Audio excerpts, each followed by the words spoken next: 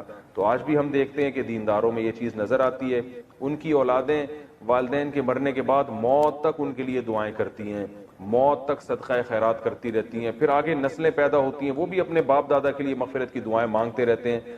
لیکن جو زیادہ نام نہاد لبرل لوگ ہیں وہ اپنی اولادوں پہ بڑا خرچ کرتے ہیں, مگر ہم دیکھتے ہیں کہ جب ان کے والدین کا انتقال ہوتا ہے تو اولادیں چند دنوں میں ان کو بھول جاتی ہیں. جتنا دین سکھایا ہوگا آپ کی اولاد آپ کو اتنا ہی یاد رکھے گی, اور آپ کی نسلیں آپ کو اتنا ہی یاد رکھیں گی. اور جتنا آپ نے اپنی اولاد کو دین سے دور کیا ہوگا تو آپ کی اولاد وراثت تو دبا کے لے گی, آپ سے سارے فائدے اٹھائے گی, مگر آپ کو یاد نہیں رکھے گی. تو یہ صورت میں ہمیں سبق ملتا ہے. اللہ فرماتے ہیں کہ جو لوگ ڈپریشن کا شکار ہو جاتے ہیں, جلد بازی میں فیصلے جلد بازی میں کرتے ہیں, ان میں تدبر نہیں ہے, غور و فکر نہیں ہے, تو لیکن کچھ علامتیں اپنے اندر پیدا کر لو تو تمہارے اندر سے جلد بازی, جس جلد بازی کے نتیجے میں ڈپریشن ہوتی ہے, خودکشی کے خیالات آتے ہیں, یعنی زندگی سکون کی گزرے گی تمہاری. اس کے لیے چند کام کرنے پڑیں گے. نمبر 1, نماز کی مکمل پابندی. آپ یقین کر لو جتنا ڈپریشن سے نماز بچاتی ہے نا, کوئی چیز نہیں بچاتی. اسٹریس اور ڈپریشن کی 20 گولیاں ایک طرف, جس کا نماز میں دل لگ گیا نا بس اس کی زندگی مزے کی بن جاتی ہے. اور نماز میں دل نہ لگ رہا ہو نا, کئی رکعتیں پڑھو ہمت کر کے, اصول بنا لو. جس کام میں دل نہیں لگتا نا وہ کام کرنا شروع کر دو, دل لگے گا, اور پھر ڈبل لگنا شروع ہو جاتا ہے. میں بہت سی مثالیں دیتا ہوں نا, دوڑا نہیں جاتا چلنا شروع کرو, چلا نہیں جاتا ہلکا ہلکا چلو, اپنے نفس پہ بوجھ ڈالو. دیکھو یہ ٹینشن سے بچنا ایسی چیز ہے جو ٹینشن سے دور بھاگتا ہے نا, ٹینشن اس کے پیچھے آتی ہے. اور جو ٹینشنیں پالتا ہے وہ ہمیشہ ٹینشن فری زندگی گزارتا ہے. وہ ٹینشن ہے جو جائز ٹینشن ہے, جو صحت کے لیے مفید ٹینشن ہے, ان کی بات کر رہا ہوں میں.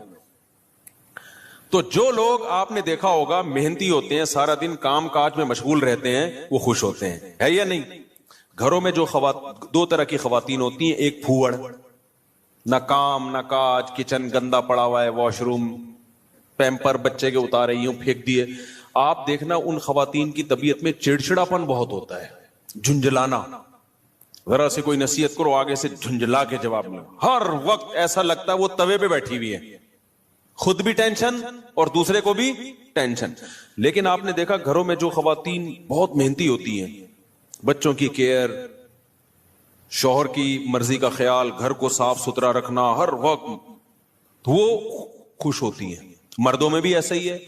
جتنے لڑکے آپ کے پوستی ہیں گھر کے اندر پڑے ہوئے کچھ نہیں کر رہے, ایسا لگے گا جیسے وہ توے پہ بیٹھے ہوئے ہیں.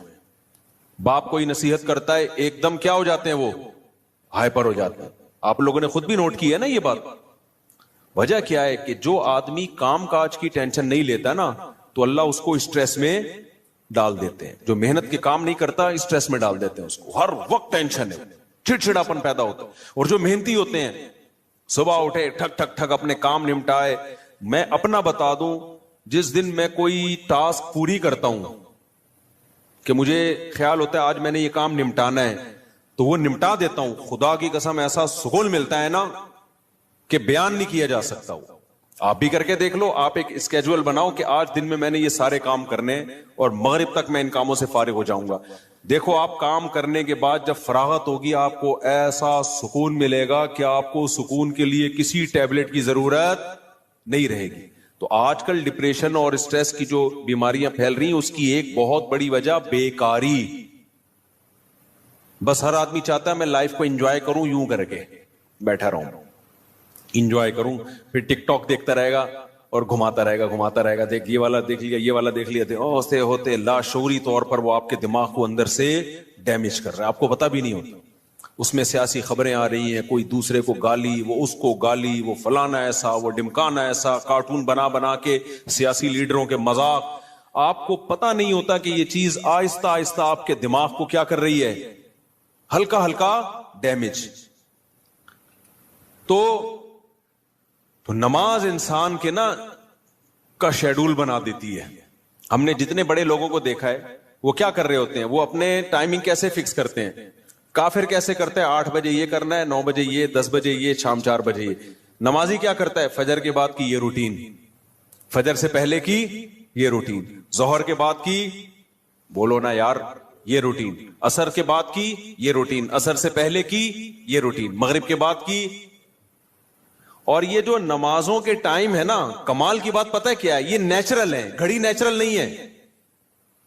نہیں آئی بات. سورج جب نکلتا اور غروب ہوتا ہے نا, تو فطری طور پر انسان کی باڈی کے اندر تبدیلیاں آ رہی ہوتی ہیں, فطری طور پر. اسلام چونکہ دین فطرت ہے نا, تو اس نے اوقات بھی کیسے رکھے ہیں, نیچر کے حساب سے رکھے ہیں. تو نمازوں کے حساب سے اپنے آپ کو فٹ کرو گے, زیادہ سکون رہے گا. کیونکہ دن کی روشنی میں انسان کا مزاج الگ طریقے سے کام کر رہا ہوتا ہے, رات کے اندھیرے میں الگ طریقے سے ہوتا ہے. تو اللہ نے کیا فرمایا کہ الا المصلین الذین هم علی صلاتهم دائمون, یہ لوگ نمازوں میں پابندی کرتے ہیں. تو آج سے عزم کرو کسی قیمت پہ بھی نماز انشاءاللہ ضائع نہیں کریں گے. اور سب سے زیادہ سکون اللہ نے فجر کی نماز میں رکھا ہے. تھوڑی سی ٹینشن ہے بھائی, اٹھا لو, لیکن پڑھ کے جب سلام پھیرو گے نا, آپ کو لگے گا یار آج تو ہٹو بچو ہو گیا. ہمارے ایک دوست تھے, نمازی تھے, لیکن اڑاتے بھی بہت تھے نمازیں نا. اب وہ بہت پرانی بات ہے, 15-20 سال پرانی بات, بالکل ینگ تھے, تو نائٹ فال بھی ہو جاتا ہے جوان آدمی کو. ایک دن کیا ہوا, میں نے ان کو بولا بھائی آپ کو سفر میں, حضر میں, کہیں بھی یہ ہونا, آپ نے غسل کر کے نماز پڑھنی ہے. وہ جاب کرتے تھے کسی کمپنی میں. انہوں نے کہا یار ادھر کہاں میں رات کو سوؤں اور نائٹ فال ہو جائے, کون غسل کرے گا, کیا ہے بھائی, بڑی ٹینشن ہے یار. میں نے کہا یہ عزم کر لو, کچھ بھی ہو آپ نے غسل کر کے نماز بولو پڑھنا, کچھ بھی ہو جائے. پانی کا انتظام کیسے کرنا یہ آپ کا ہیڈک ہے, کرنا ہے. تو اللہ انہیں جزائے خیر دے, انہوں نے ہماری وصیت پر عمل کیا. ایک دن پھر انہوں نے بتایا کہ سردیاں تھیں, غسل فرض ہو گیا, صبح پریشان ہوں, کہاں سے پانی لے کر آیا, کہیں جنگل منگل میں ہو گیا, کوئی پروجیکٹ ہوتا ہے نا, پانی لایا اور پھر کس طریقے سے میں نے بڑی ٹینشن میں سردی میں غسل کیا. کہتے ہیں خدا کی قسم اس کے بعد جو نماز پڑھی ہے, ان کے الفاظ ہیں, اتنا لطف اور اتنا مزہ آیا کہ اب میں آگے کہہ رہا ہوں ہٹو بچوں ہو گیا. یہ ہٹو بچوں ان کے نہیں تھے, یہ میرے الفاظ. اتنا مزہ آیا. تو انسان ٹینشن اٹھا کے جو کام کرتا ہے, لطف اور مزہ بولو اسی میں ہے. چھٹی والے دن جب مزہ آتا ہے جب ورکنگ ڈیز کے بعد چھٹی آئے. روزانہ ہی اگر چھٹیاں ہوں تو مزہ آئے گا. ابے دیکھو سنڈے کو لوگوں کی چھٹی ہوتی ہے, ہم لوگ مدرسے میں تو جمعے کو ہوتی ہے. سنڈے کی چھٹی کا مزہ جب ہے جب منڈے کی چھٹی نہ ہو, اور ٹیوزڈے کی بھی نہ ہو, وینسڈے کی بھی نہ ہو, تھرسڈے کی بھی نہ ہو, فرائیڈے کی بھی نہ ہو, تب جا کے سنڈے کی چھٹی کا مزہ آتا ہے. لیکن اگر ہر دن سنڈے ہے تو پھر کوئی بھی دن سنڈے نہیں ہے. نہیں آئی نا, یہی تو مسئلہ ہے. تو کچھ کرنے کے بعد جب چھٹی ہوتی ہے تو مزہ ہوتا ہے. چھٹی چل رہی ہے, پاگل ہو جائے گا آدمی. ہمیں یاد ہے پورے سال میں نا مدرسے میں ہماری 2 مہینے کی چھٹیاں ہوتی تھیں, اب بھی 2 مہینے کی ہوتی ہیں. لیکن طلب علمی کے دور میں تو بہت ٹف لائف تھی ہماری, پورا ہفتہ مدرسے میں رہنا پڑتا تھا ہمیں. ہم لوگ جمعرات کو عصر کی نماز کے بعد نکلتے تھے, چھٹی ہوتی تھی جمعرات کو, عصر کے بعد 1.5 سے 2 گھنٹے میں گھر پہنچے, رات ہو گئی. 1 ہفتے بعد پہنچے, اور اگلے دن عصر ہم نے مدرسے میں پڑھنی ہوتی تھی, تو چند گھنٹے کی چھٹی. یہ روٹین جب پورے سال ہوگی تو جب 2 مہینے کی چھٹیاں آنے والی ہوں گی تو خوشی سے کیا عالم ہوگا, کیا عالم ہوگا نا خوشی سے. تو ایسی خوشی ہوتی تھی یار, ابھی 2 مہینے تک بالکل ہی ویلے ہونے والے ہم. اتنی خوشی ہوتی تھی کہ 1 مہینہ پہلے سے خوشی میں نیند اڑ جاتی تھی کہ چھٹی آنے والی. لیکن اس روٹین کے بعد, لیکن اگر یہ روٹین کے بعد وہ 2 مہینے کی چھٹی نہ آتی, بلکہ چھٹی کے بعد چھٹی آتی, تو سوائے اسٹریس اور ڈپریشن کے کچھ بھی حاصل بولو نہیں ہوتا. یہ میں پوری تقریر آپ کو سمجھانے کے لیے کر رہا ہوں کہ اپنے آپ کو پریشانیوں میں, یعنی ورک کی ٹینشن میں, کاموں کی ٹینشنوں میں ڈالو گے تو سکون ملے گا, اور اگر صرف سکون کی خاطر فارغ رہنا سیکھو گے تو سکون نہیں ملے گا آپ کو. سکون ہمیشہ کام کے لوگوں کو ملتا ہے, خوش رہتے ہیں, بھاگتے دوڑتے لوگ ہمیشہ خوش رہتے ہیں. اور جو پڑے ہوئے ادھر گٹر کے ڈھکن پہ بیٹھ گئے, گپے مارنا شروع کر دی جیسے کراچی کے لونڈے لپاڑے کرتے ہیں, یہی ہو رہا ہے. بیٹھے تو اٹھ ہی نہیں رہے, نہ نماز کے ٹائم پہ اٹھ کے جا رہے ہیں, کچھ بھی نہیں, بیٹھے ہیں. آپ کیا کر رہے ہیں, پان سے ایک پیک نکال کے ادھر پھینکی, پھر اٹھ کے گھر گیا, وہاں تھوڑی سی ابا سے صلواتیں سنی, سو رہا ہے تو پھر ٹک ٹاک پہ لگ گیا, لگے پوری رات گزر گئی. پھر اپنی مرضی سے سو گیا, پھر اٹھ گیا, پھر جب سوتے سوتے تھک گیا تو اٹھ گیا. تھک گیا تو کیا ہو گیا, اڑ گیا. اب کیا کریں, وہی کریں جو کل کیا تھا, دوبارہ سے اسی ڈھکن پہ جا کے بیٹھو. ہو سکتا ہے 2-4 بے وقوف ابھی بھی وہیں بیٹھے ہوئے ہو, پھر دوبارہ ڈھکن پہ جا کے. گٹر کے ڈھکن تو جو چوری ہونے سے بچ گئے ہیں نا, وہ یہی والے ڈھکن ہیں جن پہ لوگ آ کے بیٹھتے ہیں, باقی تو سارے چوری ہو گئے. اب حضرت مفتی تقی عثمانی صاحب کی عمر ماشاءاللہ کافی ہو گئی ہے, لیکن صحت عمر کے لحاظ سے بہت اچھی. حالانکہ اتنی بزی اور اتنی ٹف لائف گزاری ہے انہوں نے, 8 گھنٹے مطالعہ کا معمول رہا ہے ایک دور میں. لیکن ہم جب بھی حضرت سے ملتے ہیں, حضرت خوش طبع ہیں, تو حضرت بہت خوش مزاج ہیں. حالانکہ اتنا مصروف آدمی تو دیکھنے میں لگتا ہے خوش مزاج ہو ہی نہیں سکتا. جتنے میں نے دیکھے نا مصروف, میرے شیخ حضرت مفتی رشید احمد صاحب بہت بزی رہتے تھے. حضرت تو اتنے بزی تھے, حضرت فرماتے تھے کہ اپنی زندگی کا شیڈول ایسا بنانا چاہیے کہ ایک بوتل میں پانی بھرا ہوا ہے. بوتل میں کیا ہے, پانی بھرا ہوا, اور ڈھکن لگا دیا آپ نے. اب اس میں ایک قطرہ پانی جب جائے گا جب پرانا ایک قطرہ نکلے گا. بات سمجھ میں آ رہی ہے؟ ایک قطرے کی بھی جگہ نہیں ہے. ایک قطرہ جب اس میں جائے گا جب ایک قطرہ پہلے سے اس میں نکالا جائے گا. تو فرمایا اگر یہ قطرہ زیادہ قیمتی ہے تو پرانے قطرے کو نکالو, اس قطرے کو ڈالو. یہ قطرہ پرانے قطرے سے زیادہ قیمتی نہیں ہے تو اسی کو رہنے دو, لیکن ہوگا ریپلیس ہی ہوگا, نیا آئے گا پرانا نکلے گا. تو فرماتے تھے کہ اپنی زندگی، اپنے جو 24 گھنٹے کے اوقات کو اس طرح سے بوتل میں پانی کی طرح بھر دو کہ اب آپ کوئی اگر کام کرنا چاہتے ہو تو پرانا کوئی کام ڈسٹرب ہوگا تو پھر نیا کام ہوگا. نہیں آئی بات میرا خیال ہے. جیسے ابھی جو روٹین چل رہی ہے نا پبلک کی، وہی کیا چل رہی ہے، کوئی بھی نیا کام کرنا چاہیں تو کر سکتے ہیں کیونکہ پرانا کوئی کام کوئی کر ہی نہیں رہے. 10 کام مزید شروع کر سکتے ہیں کیونکہ فارغ ہی فارغ ہیں. جبکہ ہمارے حضرت کا کیا تھا کہ حضرت نے اگر کوئی نیا کام کرنا ہے نا، کوئی بھی، جیسے کسی کتاب کا مطالعہ کرنا ہے تو پہلے سے جو کام ہو رہا ہے نا اس کا ناغہ کرنا پڑے گا. تو پھر اس میں کمپیئر کیا جائے گا کہ پرانا کام زیادہ قیمتی ہے یا نیا کام. یعنی کاموں کا حرج تو ہوگا کیونکہ 24 گھنٹے مصروف ہیں تو کام کا حرج تو ہوگا. لہذا نئے کام کے لیے ٹائم نہیں ہے. نیا کام اس میں جب داخل ہوگا جب نیا پرانے سے بھی زیادہ امپورٹنٹ ہوگا. مثال کے طور پر 24 گھنٹے آپ کا ایک اسکیجول ہے، ایک شیڈول ہے. اب نیا کام کیا ہے، آپ کی بچی بیمار ہے، ایمرجنسی میں ہاسپٹل لے کے جانا ہے، لیکن آپ کا وہ مطالعے کا ٹائم ہے یا ورزش کا ٹائم ہے یا اور کوئی بزی یا جاب کا ٹائم ہے. تو اب آپ کیا کرو گے بھائی؟ نقصان تو ہوگا، آفس کا ناغہ ہوگا، ناغہ تو ہوگا، لیکن اب یہ کام ان تمام کاموں سے زیادہ اہم. بچی کی جان تو بچانی ہے نا، یا اپنی جان ہو یا بچی کی جان ہو. تو اس طرح سے ہونا چاہیے. آپ کہہ سکتے ہیں لو بھائی یہ تو زندگی کا مزہ ہی کرکرا ہو جائے گا، 24 گھنٹے اپنے آپ کو ایسا بزی بنا کے رکھو، یہ تو انسان نہیں، یہ تو گدھا ہو گیا نا. میں سمجھا پا رہا ہوں اپنی بات جو میں بیان کر رہا ہوں؟ مجھے لگ رہا ہے آپ کے چہروں سے ایسا لگ رہا ہے کہ شاید میں سمجھا نہیں پا رہا. بھائی آپ کہیں گے کہ ہمیں اپنے آپ کو خوش رہنے کے لیے، شریعت پہ چلنے کے لیے 24 گھنٹے ہمیں اپنے آپ کو کیا رکھنا ہے؟ بزی رکھنا ہے.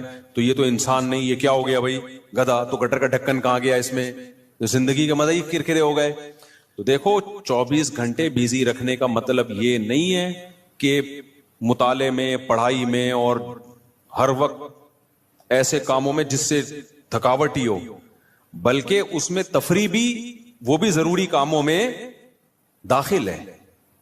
دوستوں سے کبھی کبھار بیٹھ کے گپ شپ بھی ان ضروری کاموں میں، کیونکہ دماغ کو فریش رکھنے کے لیے ضروری ہے کہ کبھی کبھار گٹر کے ڈھکن پہ جا کے بیٹھا کرے، تھوڑا ابے تبے کے ماحول میں دوست احباب سے بات چیت کر لیا کرے، تھوڑا سا ریلیکس رہے گا اور سوسائٹی میں ان رہے گا.